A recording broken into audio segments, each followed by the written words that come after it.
des procédures. Il faut la professionnalisation de la gestion des ressources humaines de l'État. Finaliser l'interconnexion des plateformes de gestion des ressources humaines au niveau de l'État. Finaliser également le nouveau droit de la fonction publique. C'est ce que nous voulons dire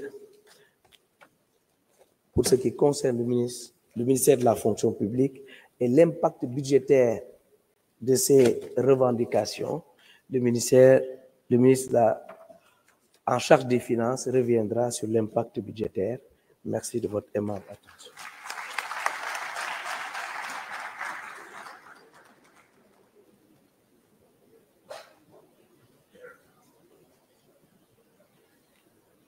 Merci beaucoup, Monsieur le ministre de la fonction publique. Mesdames, Messieurs, nous allons rester toujours avec le gouvernement et permettre à Monsieur le ministre de l'Emploi, du Travail et des Relations avec les institutions d'apporter également quelques éléments de réponse par rapport à tout ce qui vient de se dire dans la salle. Donc, Monsieur Abbas Fall, nous vous redonnons la parole.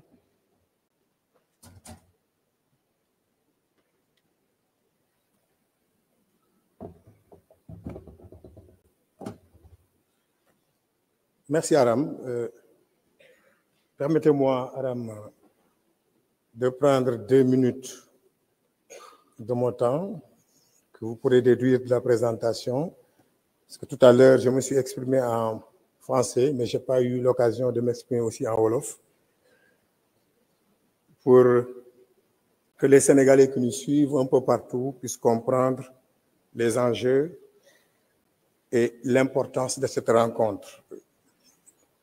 bi may ubbi sànq dama ni woon dañ fi daje pour waxtaane mbirum liggéey ci réew mi waxtaan bi nag dafa daan boole souvent ñetti pàcc wala ñetti kuréel muy gouvernement bi di syndicat yi di patronat bi tey ñu yaatal ko ci yeneen kuréel yeneen segment parce que li ñu fi boole tey dafa am importance trop fi ci réew mi jëm par rapport ak li ñu fi fekk te comme Sénégal réewu dialogue la réewu waxtaan la moo tax ñuy wax souvent arbre à palabre jaadu na exercice bi ñu def ko premier ministre ñëw toog jàkkaarloo ñëpp mu nekk format bu bees parce que d'habitude dañ daan daje rek ci ay salle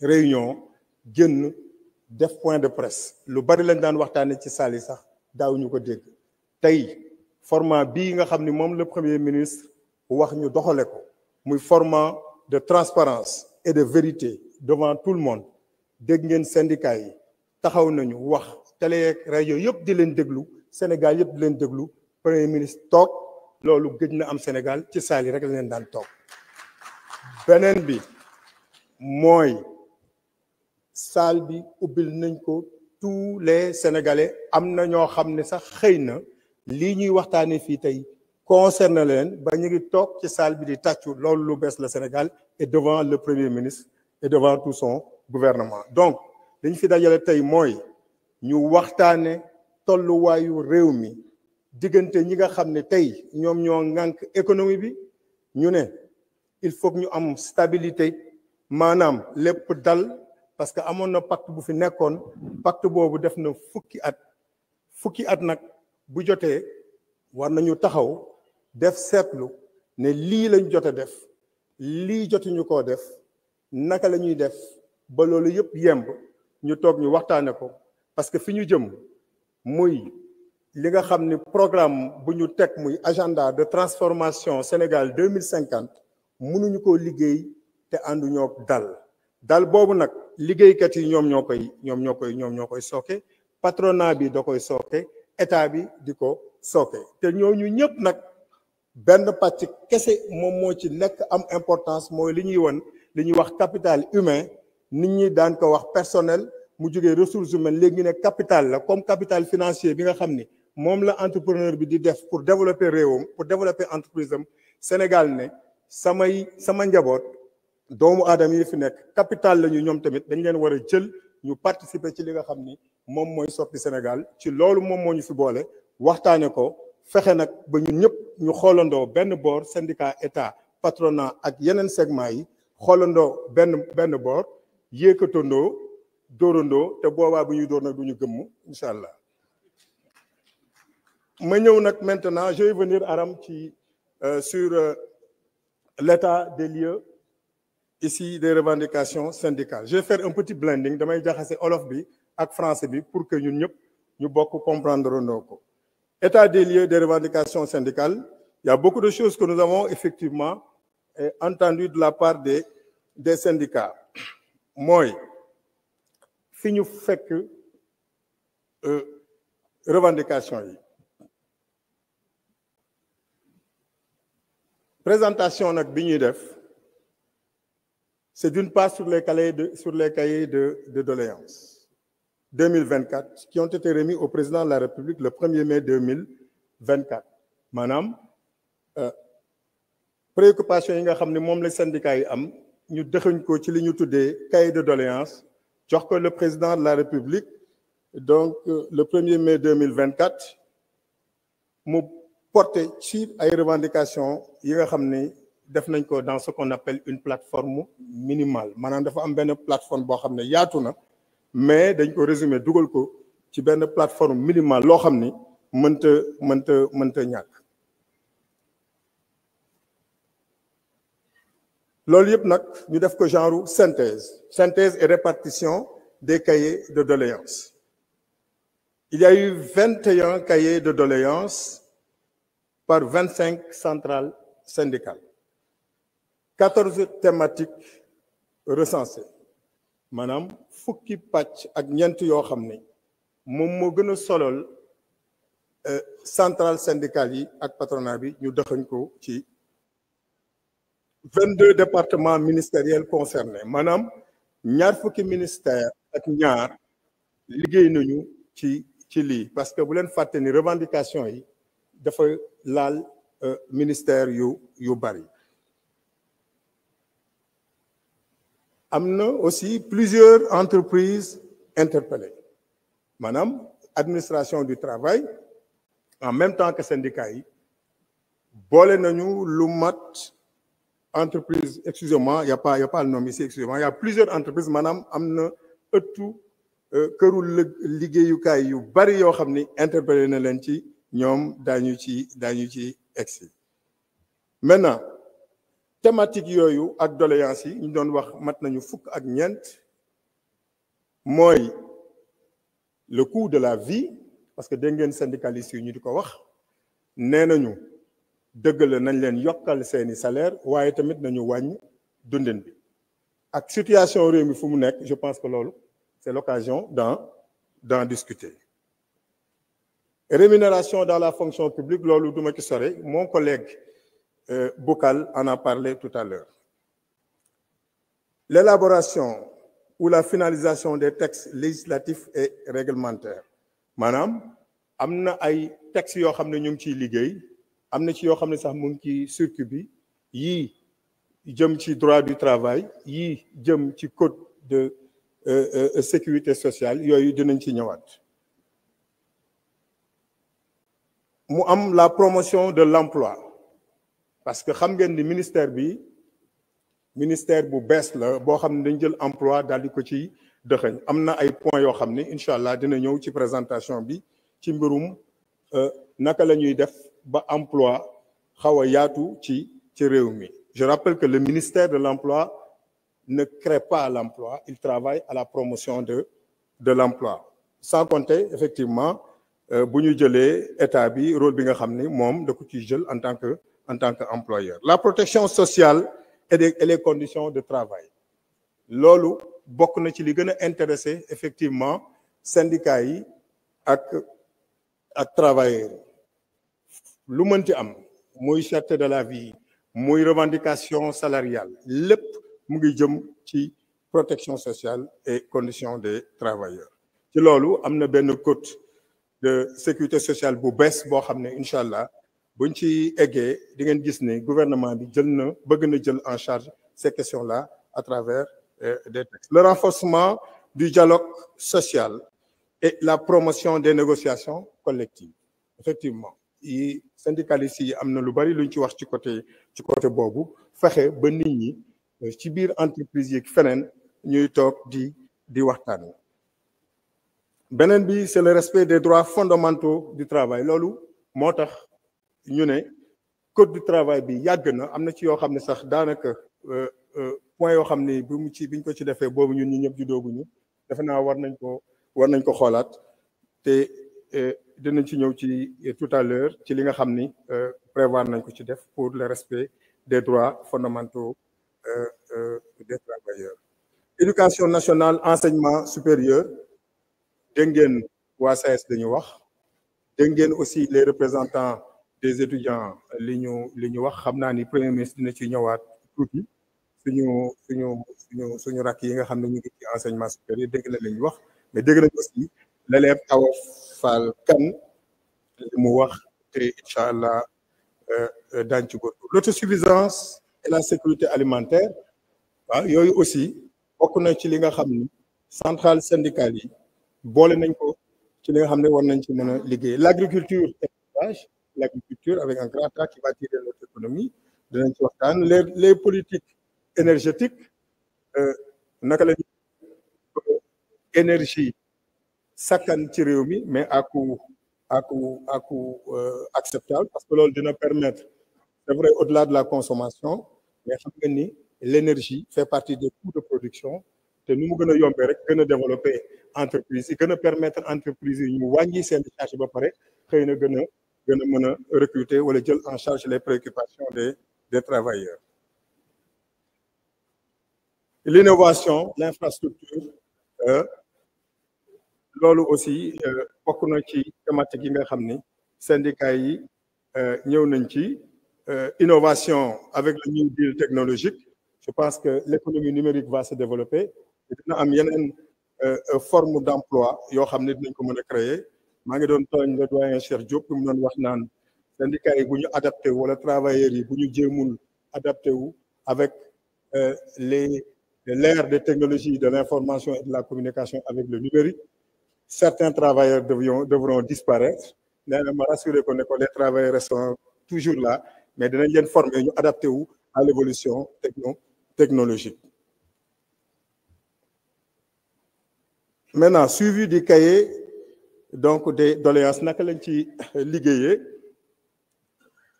le travail méthodologique, synthèse et répartition des doléances au ministère concerné en juin 2024 moom la doon wax léegi mu am ñaar fukki ministère ak ñaar yoo xam ne yónnee nañu seen liggéey ba ñu dëxañ ko ci lii. Saisine des ministères concernés donc noonu la ñu def saisir ministères yi concernés yi après am na réunion technique yoo xam ne tenir nañ ko avec les points focaux ministériels en octobre 2024 pour montrer que depuis que nous sommes là nous n'avons pas chômé ñu ngi liggéey fexe ba bis bu ñu toog ak syndicats yi ñu xool donc naka la ñuy mën a def pour juboo ci point yu bari.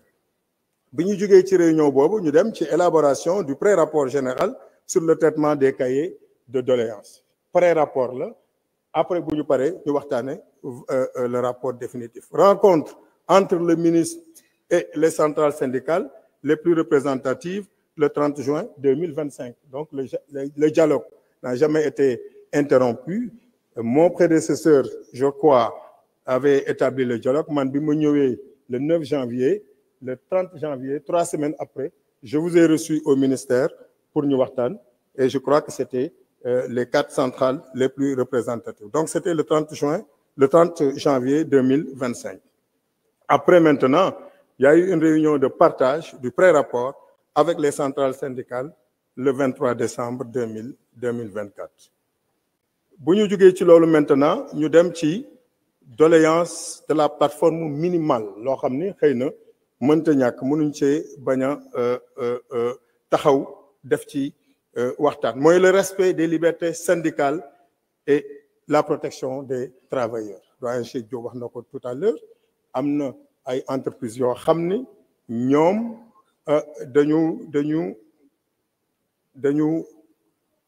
dañuy néewal doole travailleurs yi en ne respectant pas leur liberté syndicale. Beneen bi c'est le renforcement du dialogue social, l'amélioration du pouvoir d'achat et la protection sociale des travailleurs.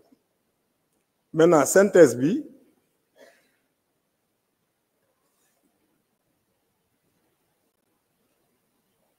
il y a le projet du nouveau code du travail.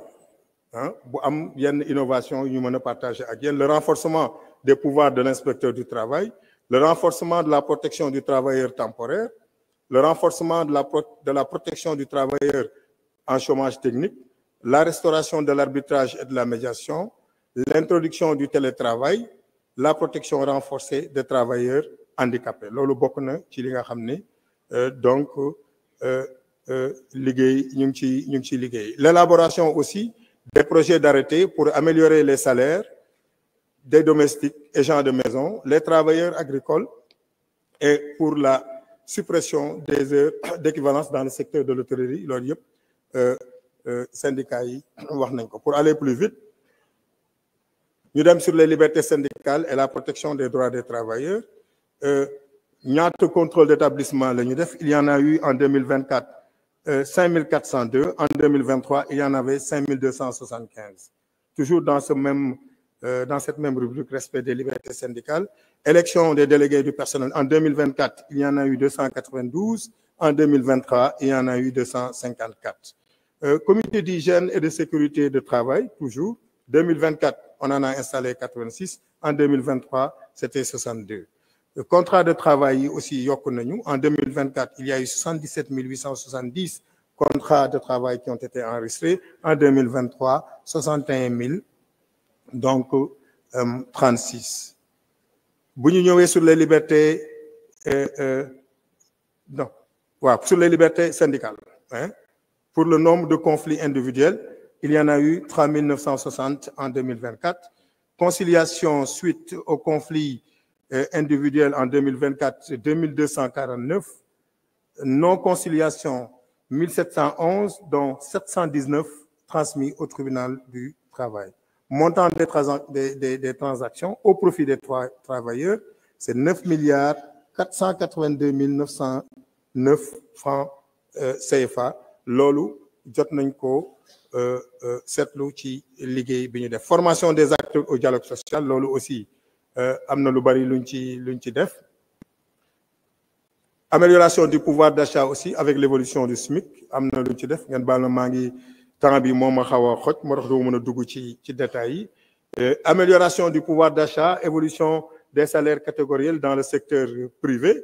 Donc l'augmentation généralisée des salaires en janvier 2020, augmentation généralisée des salaires en juillet 2023 et revalorisation de la prime de transport en juillet 2023.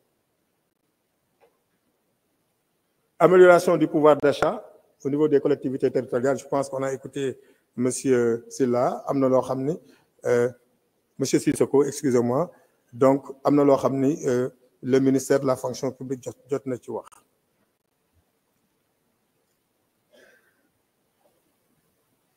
Voilà, maintenant bu ñëwee ci protection sociale des travailleurs, ça c'est important. Il y a un projet du nouveau code de sécurité sociale boo xam ni dina am préoccupation yoo xam ni daaw ñu ko jël am na ci. Mooy l'amélioration du cadre juridique de la gouvernance des IPS, l'extension de la protection sociale au travers de l'économie informelle. Ñi nga xam ni amuñu woon protection sociale, le nouveau code di leen ko permettre ñu am ko. Amélioration de la gestion technique des branches. Bon, loolu am na ay détails yoo xam ne daañu ci ñëwaat avec le ministère des Finances. Institutionnalisation de la convention d'objectifs entre l'autorité du tutelle et les IPS et la création d'un organe d'orientation interne de la politique générale en matière de sécurité sociale. Donc, Monsieur le Premier ministre, je sais qu'il y a énormément de choses qui vous attendent.